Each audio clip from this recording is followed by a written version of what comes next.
Biden के राष्ट्रपति बनने से भारत को फायदा होगा या नुकसान? उनके प्रशासन की इंडिया पॉलिसी कैसी होगी? बाइडेन सरकार अगले 4 वर्षों में जो फैसले लेगी, भारत पर उसके असर को हम 2 हिस्सों में बांट सकते हैं। पहला तो ये कि सीधे तौर पर इंडिया अमेरिका डिप्लोमेटिक रिलेशन कैसे रहते हैं। इसमें सिक्योरिटी कोऑपरेशन, ट्रेड या कश्मीर जैसे मसलों पर अमेरिका के रुख की बात आती है। और दूसरा पहलू, भारत को इस बात से फर्क पड़ेगा कि अमेरिका की पाकिस्तान पॉलिसी या चीन या ईरान या फिर मिडिल ईस्ट पॉलिसी कैसी रहती है। इसमें भी अप्रत्यक्ष रूप से भारत का नफा नुकसान जुड़ा है। नई सरकार की ये पॉलिसी कैसी रहने वाली है, ये बताने के हमारे पास 2 आधार हैं। एक, बाइडेन के रक्षा मंत्री, विदेश मंत्री या प्रशासन में बाकी अधिकारियों के बयान, भारत को लेकर उनका दृष्टिकोण। और दूसरा, अमेरिका में भारत के पूर्व राजदूतों और इंडिया अमेरिका रिलेशन के जानकारों से मिली टिप्पणियां। दोनों बताएंगे। सबसे पहले ट्रंप के दौर की बात। ट्रंप के दौर में अमेरिका भारत के रिश्ते कैसे रहे, अमेरिका की इंडिया पॉलिसी पिछले 1 दशक में कैसी रही। जब अमेरिका की फॉरेन पॉलिसी की बात आती है तो हमें सबसे पहले हेनरी किसिंजर का वो कथन याद आता है कि America has no permanent friends और एनिमीज, ओनली इंटरेस्ट। यानी अमेरिका का ना तो कोई स्थायी दोस्त है और ना कोई स्थायी दुश्मन, सिर्फ इसके अपने हित स्थायी हैं। किसिंजर 1970 के दशक में रिचर्ड निक्सन जब राष्ट्रपति थे तो उनके सेक्रेटरी ऑफ स्टेट यानी विदेश मंत्री थे। किसिंजर के ही बयान से मिलती जुलती लाइन फरवरी 2019 के दी अटलांटिक के एक लेख में मिलती है। क्या लाइन थी? Core purpose of American foreign policy must be to protect and defend the American way of life. यानी अमेरिका की विदेश नीति का मुख्य उद्देश्य अमेरिकी जीवन शैली की हिफाजत करना है। यह लेख लिखा था जैक सलीवन ने। सलीवन जो अब जो बाइडेन के नेशनल सिक्योरिटी एडवाइजर होंगे। बात का सार ये कि राष्ट्रपति बदल जाने से अमेरिका की विदेश नीति का मूल नहीं बदलता। हालांकि जब बात डोनाल्ड ट्रंप की आती है तो अमेरिकी विदेश नीति थोड़ी भटकी हुई दिखती है। ट्रंप अमेरिका फर्स्ट के जुमले पर राष्ट्रपति बने और उसी थ्योरी से विदेश नीति गढ़ने की कोशिश की, जिसमें उन्होंने अमेरिका की इमिग्रेशन पॉलिसी और ट्रेड को लेकर ऐसे फैसले लिए जिनका अमेरिका के बाहर नकारात्मक अर्थ निकाला गया। ट्रंप वाली अमेरिका फर्स्ट पॉलिसी की संकीर्ण राष्ट्रवाद और पॉपुलिज्म की जो अप्रोच थी और जो कथित तौर पर लीक से हटकर बताई जा रही थी, इसने अमेरिका के ग्लोबल लीडर के तौर पर जो उसकी छवि थी उसको प्रभावित किया। जो अमेरिका ग्लोबलाइजेशन और फ्री ट्रेड की बात करता था या फिर जो America post second world war दुनिया भर में मिलिट्री इंटरवेंशन करता था, ये उसका एक नया रूप था। इसके बजाय ट्रंप के दौर में अमेरिकी आइसोलेशनिज्म यानी तटस्थ की तरह दिखता रहा। अमेरिका की मिडिल ईस्ट पॉलिसी में भी एक वैक्यूम सा दिखा। अमेरिका का नाटो में सहयोगी तुर्की उसे आंखें दिखाता रहा। ईरान को लेकर ट्रंप के फैसलों की आलोचना हुई। ट्रंप ने नॉर्थ कोरिया के राष्ट्रपति से मुलाकात की, लेकिन उसका भी कोई सार नहीं निकला। ट्रंप ट्विटर पर 4 साल दुनिया के नेताओं के बारे में ऊल जलूल लिखते रहे। कुल मिलाकर उनकी विदेश नीति में स्थायित्व नहीं दिखा। जब भारत की बात आती है तो प्रधानमंत्री नरेंद्र मोदी के लिए जैसे फ्रेंड बराक थे, वैसे ही माई फ्रेंड ट्रंप भी रहे। मोदी जी तो अब की बार ट्रंप सरकार का नारा भी लगाया है, जो कई लोगों को लगा कि राजनयिक दृष्टि से गलत है। किसी भी देश के राष्ट्राध्यक्ष को दूसरे देश में किसकी सरकार बने, इससे कोई लेना देना नहीं होना चाहिए। ट्रंप ने चुनाव से ठीक पहले भारत का दौरा किया था। सिक्योरिटी कॉपरेशन के मामले में ट्रंप के शासनकाल में भारत से कई अहम करार हुए। भारत, अमेरिका, जापान और ऑस्ट्रेलिया के सिक्योरिटी कॉपरेशन क्वाड को मुकम्मल शक्ल देने में भी अमेरिका की भूमिका रही। चीन को लेकर अमेरिका हमेशा भारत के पाले में रहा। ट्रंप सरकार पाकिस्तान को लेकर भी सख्त रही। पाकिस्तान को आर्थिक मदद देनी बंद की गई, तो ये बातें भारत के पक्ष में गईं। कश्मीर मामले को लेकर अंतर्राष्ट्रीय मंचों पर अमेरिका ने भारत की तरफदारी की। हालांकि ट्रेड टैरिफ को लेकर झगड़ा चला। अब बात करते हैं कि बाइडेन के दौर में भारत अमेरिका यहां से आगे किस दिशा में जाएंगे। सबसे पहले बात सिक्योरिटी कॉपरेशन की। बाइडेन के सेक्रेटरी ऑफ डिफेंस यानी कि रक्षा मंत्री होंगे लॉयड ऑस्टिन। ऑस्टिन भारत के बारे में क्या सोचते हैं, ये उन्होंने मंगलवार को सेनेट आर्म्ड सर्विस कमेटी को अपनी कंफर्मेशन हियरिंग में बताया। ये कंफर्मेशन हियरिंग क्या होता है? सेनेट यानी कि अमेरिका की राज्यसभा, मोटा माटी समझ लीजिए। उसकी कमेटी उन लोगों को बुलाती है जिन्हें राष्ट्रपति अपना मंत्री चुनते हैं। वहां उनसे सवाल जवाब होते हैं कि मंत्री बनकर वो अमेरिका के लिए क्या करेंगे। इस औपचारिकता के बाद ही सेनेट का कंफर्मेशन मिलता है। इसी हियरिंग में लॉयड ऑस्टिन ने कहा कि वो भारत के साथ सामरिक रिश्ते जारी रखेंगे, साझेदारी को और ज्यादा बढ़ाएंगे। भारत को अमेरिका के मेजर डिफेंस पार्टनर का जो स्टेटस दिया गया है उसे और आगे ले जाएंगे। उन्होंने क्वाड का भी जिक्र किया और कहा कि भारत और अमेरिका अपने साझे सामरिक हितों को साधने के लिए रीजनल मल्टीलैटरल एंगेजमेंट्स करेंगे। बात को सीधे तरीके से ऐसे कहा जा सकता है कि चीन से निपटने के लिए भारत और अमेरिका को सिक्योरिटी कॉपरेशन में साथ आना होगा। तो बाइडेन वाले अमेरिका में डिफेंस के क्षेत्र में भारत को और क्या क्या मिल सकता है, कैसे रहेंगे रिश्ते, ये समझने के लिए हमने मीरा शंकर से बात की, जो अमेरिका में भारत की राजदूत रह चुकी हैं। जहां तक बाइडेन का सवाल है, मुझे लगता है कि सुरक्षा के क्षेत्र में रिश्ते बढ़ेंगे, क्योंकि ये दोनों देशों की जो चीन के बारे में चिंता है, उससे दोनों देश अपने रिश्ते और मजबूत करना चाहते हैं। ये उनके फायदे में है, दोनों के हित में है। तो मेरे ख्याल से ये तो और मजबूत होंगे। और हमें ये भी याद रखना चाहिए कि जो मेजर डिफेंस पार्टनर स्टेटस जो दिया गया था, वो ओबामा के ज़माने में दिया गया था। और डिफेंस टेक्नोलॉजी और ट्रेड इनिशिएटिव जो था, वो भी ओबामा के ज़माने में लागू किया गया था। तो एक तरीके से ट्रंप ने जो ओबामा के ज़माने में हुआ, उसके उस नींव पे और बढ़ाया। और मुझे लगता है कि बाइडेन सरकार भी ट्रंप की जो सरकार थी उसके नींव पे और बढ़ाएगी।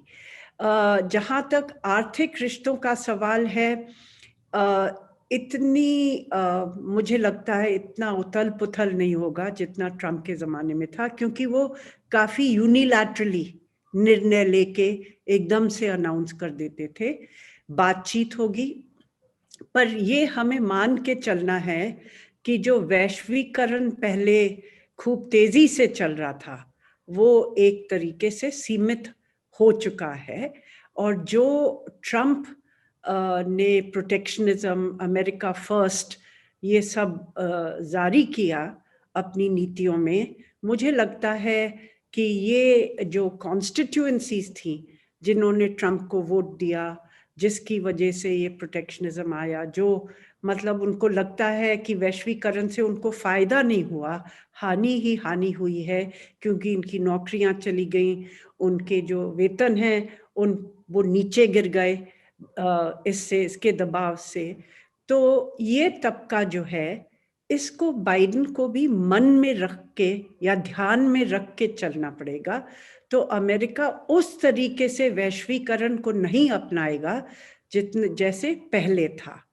तो हमें भी थोड़ा देखना पड़ेगा कैसे हम अपना जो विवाद है व्यापार को लेके, उसको बातचीत से कैसे हम हल कर पाएं।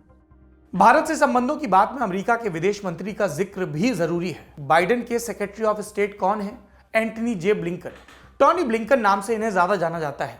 विदेश मामलों की सेनेट कमेटी के सामने इन्होंने भी भारत को लेकर अपना प्लान बताया। कहा कि चीन से मुकाबला करने के लिए अमेरिका की इंडो पैसिफिक रणनीति को भारत को ध्यान में रखकर ही बनाया जाता है। ओबामा प्रशासन के दौरान रक्षा सौदे और इंफॉर्मेशन शेयरिंग में हमारे संबंध गहरे हुए हैं। ट्रंप के दौरान इसे आगे बढ़ाया गया। टॉनी ब्लिंकन ने कहा कि हम ये सुनिश्चित करेंगे कि चीन समेत कोई भी भारत की संप्रभुता को चुनौती न दे। इसका मतलब क्या निकाला जाए, ये पूछा हमने अमेरिका में भारत के राजदूत रहे नीरज श्रीवास्तव से। उनको हमें समझिए 4 हफ्ते 6 हफ्ते का टाइम देना पड़ेगा। उसमें हमें देखना पड़ेगा उसमें हम कि क्या उनके और स्टेटमेंट्स आते हैं, ऑफिशियल स्टेटमेंट्स। एक बार शपथ लेने के बाद और मंत्रिमंडल के गठन के बाद उनके जो जैसे टोनी ब्लिंकन हैं और दूसरे ऑफिशियल्स हैं, वो क्या स्टेटमेंट देते हैं, ऑफिशियल स्टेटमेंट। उसमें हमें ये देखना पड़ेगा कि उन्होंने चीन के बारे में क्या कहा है, क्योंकि उनकी चीन नीति और ट्रंप की चीन नीति जो है, हमें ये देखना पड़ेगा इसमें कोई फर्क है या वही सेम नीति चल रही है। क्योंकि ट्रंप की नीति जो है वो ओबामा की नीति से एकदम भिन्न थी, और बाइडेन की भी जो नीति है, मेरा ख्याल है कि ट्रंप की नीति से थोड़ी सी तो भिन्न होगी ही। तो कितनी भिन्न होगी ये हमें देखना पड़ेगा स्टेटमेंट। उसके बाद फिर हमें देखना पड़ेगा उनकी जो डिप्लॉयमेंट ऑफ एसेट्स हैं, उनके नेवल डिप्लॉयमेंट शिप्स, उनकी जो हैं वॉर शिप्स, उनके एयरक्राफ्ट कैरियर्स हैं, इस तरह उनकी डिप्लॉयमेंट कैसे वो करते हैं, भारत की नेवी के साथ वो जॉइंट एक्सरसाइजेस करते हैं या नहीं करते हैं, ये देखना होगा। तो हमें इन सभी जो है तथ्यों को देखकर उसके बाद ही ये कहना जो है मुमकिन होगा कि बाइडेन की जो चाइना की नीति है वो कितनी भिन्न है ट्रंप की नीति से, और ये जो उसका असर भारत और अमेरिका के रिश्तों पर किस प्रकार से पड़ता है। एक और सवाल, सीधा सा सवाल कि जैसे चाइना का अग्रेशन है इंडिया को लेकर, चाइना का इंडिया को लेकर जो अग्रेशन है, नहीं वो एलएसी के पास एलएसी का वायलेशन का हो, या अरुणाचल में अभी विलेज बना है, या लद्दाख में हमारा झगड़ा हुआ, चाइना की इंडिया को लेकर जो पॉलिसी है या जो अग्रेशन है उसका अमेरिका क्या स्टेटमेंट देता है, वहां के प्रेसिडेंट क्या करते हैं, उससे फर्क पड़ता है क्या? हाँ, उससे फर्क पड़ता है। ये डायरेक्ट आंसर है आपके डायरेक्ट क्वेश्चन का। यही मैं कहना चाह रहा था कि अगर बाइडेन जो है चाइना की तरफ रुख जो अपनाएंगे, अगर वो एक सॉफ्ट रुख होगा, मतलब अगर वो चाहेंगे कि कॉम्प्रोमाइज करने चाइना से, उसका सीधा असर जो लद्दाख में हो रहा है वहाँ पड़ेगा, क्योंकि फिर चाइना जो है हमारी तरफ और कड़ी नीति अपनाएगा, हमारी तरफ हमारे लिए और मुश्किलें वो पैदा करेगा, क्योंकि वो ये समझ जाएगा कि बाइडेन एडमिनिस्ट्रेशन जो है ये भारत का समर्थन नहीं देगा। ऐसी मुश्किल स्थिति में अगर ऐसी अगर स्थिति आई तो ये भारत की मदद नहीं करेगा और भारत को अकेले ही ये सिचुएशन फेस करनी पड़ेगी। खैर, वैसे तो भारत प्रिपेयर्ड है, कोई भारत में ये नहीं सोच रहा है कि अगर चीन ने कुछ और लद्दाख में किया तो अमेरिका अपनी सेना भेज देगा। ऐसा नहीं होगा, सेना नहीं भेजेगा, लेकिन दूसरी तरीके से मदद कर सकता है। जैसे यूनाइटेड नेशंस है अपना, यूनाइटेड नेशन सिक्योरिटी काउंसिल में अमेरिका भारत की मदद कर सकता है, जैसे पहले किया भी है, क्योंकि भारत उसका स्थायी सदस्य नहीं है, अमेरिका स्थायी सदस्य है। तो इन दूसरे तरीकों से जो है अमेरिका भारत की मदद कर सकता है। अब बात आती है कारोबार की। ट्रंप ने अमेरिका फर्स्ट के तहत नई टैरिफ पॉलिसी लागू की। इससे अमेरिका का चीन और भारत समेत कई देशों से झगड़ा चला। ट्रंप प्रशासन ने 2018 में स्टील पर 25% और एल्यूमिनियम पर 10% टैरिफ लगा दिए। भारत ने इसका विरोध किया और बदले में भारत ने अमेरिकी सामान पर टैक्स भी बढ़ाए। इस झगड़े का असर दोनों देशों के कारोबार पर पड़ा। अमेरिका की कांग्रेस के सदस्यों की एक रिसर्च रिपोर्ट, जिसे कांग्रेशनल रिसर्च सर्विस यानी CRS रिपोर्ट कहते हैं, इसकी लेटेस्ट रिपोर्ट में क्या लिखा है? ट्रंप के फैसलों से भारत अमेरिका के व्यापार पर असर पड़ा है, ये लिखा है। लेकिन अब बाइडेन के दौर में टैरिफ वाली पॉलिसी कैसी रहेगी, ये समझना जरूरी है। बाइडेन की US ट्रेड रिप्रेजेंटेटिव होंगी कैथरीन टाई। हमें इनका एक बयान मिला जिसमें इन्होंने कहा था कि अमेरिका की व्यापार नीति से अमेरिकियों को फायदा मिलना चाहिए, और इसकी शुरुआत इस बात को समझने से होती है कि यहाँ लोग सिर्फ कंज्यूमर नहीं हैं, वो मजदूर भी हैं और उन्हें अपनी आजीविका के लिए कमाना भी होता है। उन्होंने कहा कि बाइडेन की व्यापार नीति वर्कर सेंट्रिक रहेगी। तो क्या यह समझा जाए कि ट्रंप और बाइडेन की व्यापार नीति में ज्यादा फर्क नहीं रहेगा? सुनिए Indian institute of foreign trade Delhi के चेयरपर्सन प्रोफेसर जोशी को।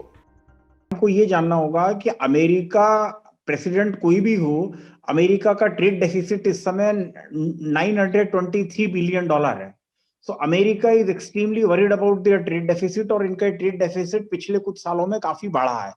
तो प्रेसिडेंट के बदलने के बाद पॉलिसीज में कुछ परिवर्तन आ सकता है, लेकिन बेसिक जहां तक ट्रेड डेफिसिट का सवाल है तो America will focus that they export more from the other countries and they restrict their import. So ये एक इंपॉर्टेंट चीज है। चाइना के प्रति उनका हमेशा इसलिए रहा है क्योंकि ऐसा हुआ है हमेशा से, क्योंकि चाइना से अमेरिका का ट्रेड डेफिसिट हमेशा से ज्यादा रहा है, और चाइनीज प्रोडक्ट्स जो हैं वो न केवल अमेरिका, बिकॉज चाइना का टोटल जो है ना वो पॉजिटिव ट्रेड डेफिसिट लगभग 425-450 बिलियन यूएस डॉलर का है। तो उस ट्रेड डेफिसिट के हिसाब से all countries are worried about Chinese goods and America is one. और इंडिया में भी आपने देखा कि हमको भी चाइना के गुड्स से, क्योंकि हमारा भी ट्रेड डेफिसिट चाइना से लगभग 52 बिलियन डॉलर का ट्रेड डेफिसिट रहा है चाइना से। सो ट्रेड डेफिसिट एक जो है ना वो बहुत इंपॉर्टेंट चीज रही है। अच्छा, अब दूसरा, लेकिन अगर पॉलिटिकल लेवल पे अगर हम देखते हैं, पॉलिटिकल लेवल पे हम देखते हैं तो most countries post Covid and over dependence on the trade and business and economies on China, so all countries are moving towards alternate supply of the sources and alternate sources of import। तो इसके अंदर India को निश्चित रूप से फायदा होगा। और उसमें क्या है कि ट्रंप के साथ भी हमारी तो पॉलिसी अच्छी ही रही, और ट्रंप के साथ एक्चुअली क्या है कि ओनली थिंग इज दो तीन चीजें हुई। एक तो ट्रंप ने जो जीएसपी लगाया, जो जीएसपी का बेनिफिट इंडिया के लिए खत्म किया, because Trump said that India is no more developing country. और ट्रंप अगर जीएसपी लगाने के लिए उनकी शर्त ये रही कि इंडिया के अंदर अमेरिका का जो है वो एग्रीकल्चर और डेयरी प्रोडक्ट का इंपोर्ट जो है वो लगभग 6-6.5 बिलियन डॉलर का हम एक साल में उसको इंपोर्ट करें। एग्रीकल्चर और डेयरी आपको पता है कितने सेंसिटिव सेक्टर है, कोई उसके अंदर आज की तारीख में भी आप देख रहे हो कि even if India want to do some reform, there is a lot of issues, and more importantly dairy and agriculture is an issue which account to 50 to 60% of population in this country। और वो लोग काफी गरीब भी हैं, तो मतलब they are the marginal and the small farmers। तो इंडियन एग्रीकल्चर एक सबसे इंपॉर्टेंट इशू है, और मुझे नहीं लगता है कि इनके एग्रीकल्चर और डेयरी के भारत के अंदर बाजार तलाशने के रवैये में कोई अंतर आएगा।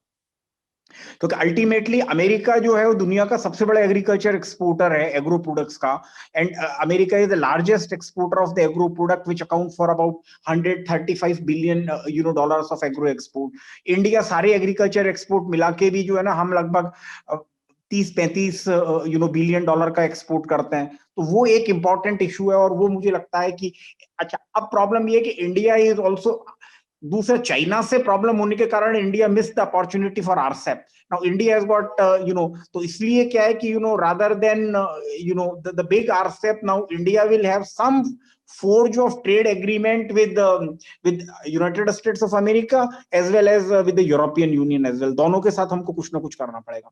तो और अमेरिका से चूंकि हमारा ट्रेड मतलब positive, India enjoys a very positive trade balance with America. तो और इंडिया के अंदर अगर आप देखो तो मतलब हमारा ट्रेड सरप्लस है उनसे, और हम अमेरिका को लगभग है 54 बिलियन डॉलर का एक्सपोर्ट करते हैं, 19.5 बिलियन डॉलर का इंपोर्ट करते हैं। तो ये जो ट्रेड बैलेंस है, तो and America is worried to balance this trade, so America will like to export more and more item. तो वो एक चीज है। तो इसलिए मुझे लगता है कि ट्रेड रिलेशन, अच्छा चूंकि अब वहां पे एक स्टेबल सरकार आ गई है, तो हम अमेरिका के साथ ना but India is willing to import the products from America, ऐसा नहीं है, but we want to import the products which are the technology intensive product from America rather than the agriculture product, जहां पे उसको cost का benefit है। क्योंकि agriculture की प्रोडक्टिविटी, एग्रो प्रोडक्शन की कंडीशन और उसकी लॉजिस्टिक्स के अंदर इंडिया और अमेरिका में बहुत डिफरेंस है। But technologically no problem, we are willing to import and find out some way. Oil एक जो चीज है, एक पेट्रोलियम जो शेल गैस अमेरिका में, ये वो भी हम इंपोर्ट करना चाहते थे। अच्छा, America wanted us India to abolish the 100% duty on the chicken legs जो हम उस पे रखते थे, और वो उनकी जो हाई एंड बाइसिकल है वो उनका प्रेस्टीज इशू था ट्रंप का। तो उसमें मुझे लगता है उसमें थोड़ा सा इसमें कमी आएगी। अब बात करते हैं वीजा पॉलिसी की, यानी जो भारतीय अमेरिका में जाकर रहना चाहते हैं या पढ़ने के बाद या पढ़ाने के बाद वहां नौकरी करना चाहते हैं, उनके लिए बाइडेन वाला अमेरिका कैसा रहेगा। बाइडेन को एक ऐसा अमेरिका मिल रहा है जिसमें प्रवासियों को लेकर 4 बरस बहुत सख्ती बरती गई। डोनाल्ड ट्रंप ने वर्क वीजा और ग्रीन कार्ड दिए जाने पर रोक लगाई थी, जिसे बढ़ाकर 31 मार्च 2021 तक कर दिया गया। ट्रंप ने रोक इसलिए लगाई थी ताकि ये संदेश जाए कि वो अमेरिका में नौकरियां अमेरिकियों के लिए बचा कर रख रहे हैं। अब सवाल यह है कि क्या बाइडेन ट्रंप के नियमों में बदलाव करेंगे। इसका राजनीतिक नुकसान यह हो सकता है कि उन्हें एंटी अमेरिकन लेबर करार दिया जाए। ट्रंप के अमेरिका फर्स्ट के जवाब में बाइडेन का नारा रहा है to restore the soul of America. तो अमेरिका की आत्मा को बहाल करने में क्या प्रवासियों से भेदभाव मिटाना भी शामिल होगा।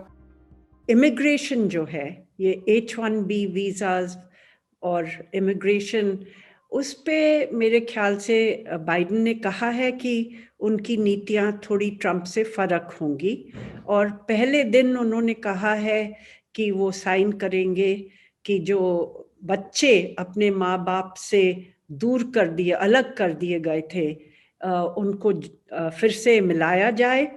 दूसरा, जो कई देश थे मुस्लिम जहाँ से उन्होंने वीज़ा बैन लगा दिया था कि इन देशों से लोगों को वीज़ा नहीं मिलेंगे, वो हटाया जाएगा।